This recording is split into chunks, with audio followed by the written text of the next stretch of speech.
has a good eye, and when he gets into the correct position plays the ball with ease. When he gets into a good base and body position, he hits the ball with a very straight bat.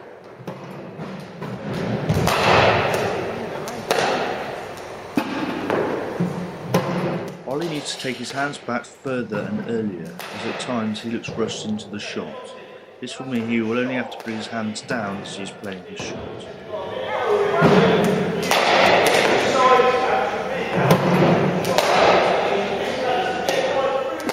Oli needs to try to be more consistent with his footwork. He tends to plant his foot down middle stump and then has to reach for balls outside off. Oli should try to wait slightly longer, watch the ball more, and then step into the line of the ball. When he does this, he gets to a good position, and this results in a straight bat and him hitting the ball nicely into the correct areas.